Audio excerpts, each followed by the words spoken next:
1035 WEZL on the web at WEZL.com. Jason Aldean and Kelly Clarkson, and Don't You Want to Stay?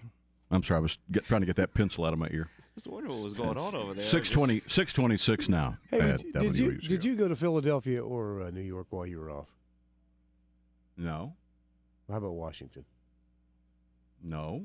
I saw where I didn't go anywhere. Did you read the story about Loretta Lynn where she tore some ligaments in her knee and she had to have some minor surgery? And I thought he might have taken her show on the road. You know, he's always talking about doing the Loretta Lynn thing. So I thought maybe he was on.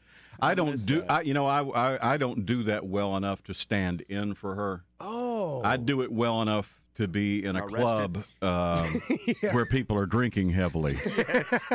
Yes. And all of them can't see. Exactly. One of those side streets. Yeah, in Nashville. Loretta has facial hair. Yeah, look. She is 80. So no, it wasn't me. It wasn't you. No, actually, I didn't do a thing last week except exactly what I said I was going to do. I just hung around here and went and did local stuff. Really? Yeah, that's all we did. You didn't even get to Savannah? You said you might go to Savannah. We didn't do that. No. Or the mountains? I thought about it. You might go to the mountains. Didn't do it. I stayed right here. He went to the car wash instead. I did, because my credit card was in the car wash for 2 days. So he called me from the car wash, and I said, well, just stay there another minute so I can run over and get a free car wash. So I just hung up on him.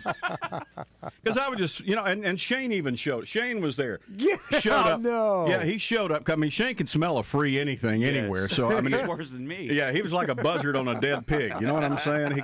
He came driving up in line and pulled up in there and saw me and waved at me and didn't ask what I was standing there for. Uh-huh. He just rolled the window up and sat there and stared ahead like he didn't see me. And I said, hey, man, you got a pair of pliers in there? Nope, don't. Can't help you. And then roll the window back up. It was like, well, thanks, buddy. I appreciate it. Oh, my God. No, but I appreciate Mr. Gregory getting John over there, and we appreciate John hitting me out. So did you have a good week off? Oh, we had a great week. We went to 82 Queen and ate grits. Good for you. Shrimp and grits. That.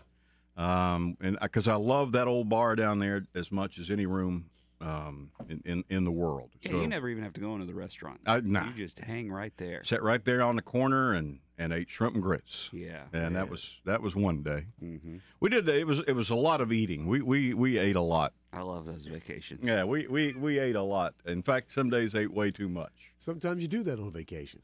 And well, that's what we said. Let's just pretend. So I started, drinking at 9 o'clock in the morning, and Judy was mad at me by 11 o'clock in the morning.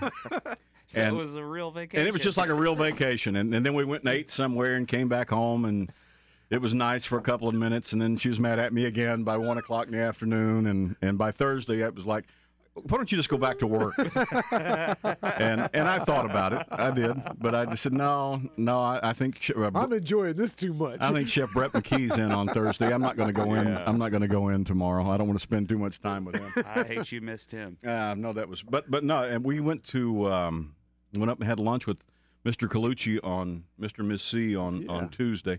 I love them. I just love to hear them talk. Are they doing pasta there at the jewelry store? No, now? there's a little Mexican joint that's new. It used to be the original Noisy Oyster. Noisy Oyster, and they've turned it into a Mexican place called the Poblanos, I think is the name of it. Mm-hmm. It sure is. And boy, I got to tell you that if pretty you're good? no, I was pretty much knocked out by that.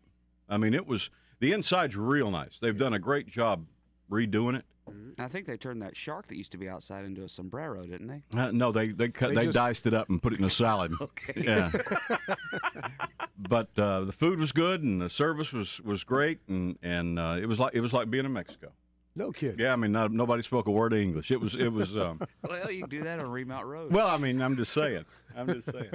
But no, we had a great time, and then we went to the movie on. We finished up the thing with a movie yesterday. What'd you see? Lincoln Lawyer. Oh man, I can't wait to see that movie. No, yeah. I cannot wait to see that movie. That is good. That's got to be a great flick. Is it worth what Gary thinks it's going to be? It's the best movie I've seen this year. No kidding. How many movies have you seen this year? Several. Oh, okay. How did Trace Adkins do? Trace did his part very well. He was only like 3 minutes in this film. From what I know. He was in it in the beginning, and he was in it toward the end, and both of them, he rode up on a motorcycle, took his helmet off, shook his hair loose, and talked to McConaughey through the back window. So, I mean, that was his whole acting thing. It was just him. Well, Yeah, there was one point where he was standing up, beating this guy up. But other than that, he was. It wasn't Richard Petty, was it? No, it wasn't Richard Petty. But I thought it was. It was a great movie. I really want to see. Real solid cast, good job, and the soundtrack. I like Matthew McConaughey anyway. Soundtrack was incredible. In fact, I got home and bought the soundtrack as soon as I got home. Really? Yeah. It was really good. It had some Bobby Blue Bland and some. I mean, it was really good stuff. Man, it was mighty fine. It was like watching a young Paul Newman work. No kidding. It was like he was channeling Paul Newman. I could see Cool Hand just doing his thing. Well, see, now you got me wanting to go see that movie today. Well, you should. I might get off work and go straight to the movie. Well, nothing really. Well, go see the movie. I might.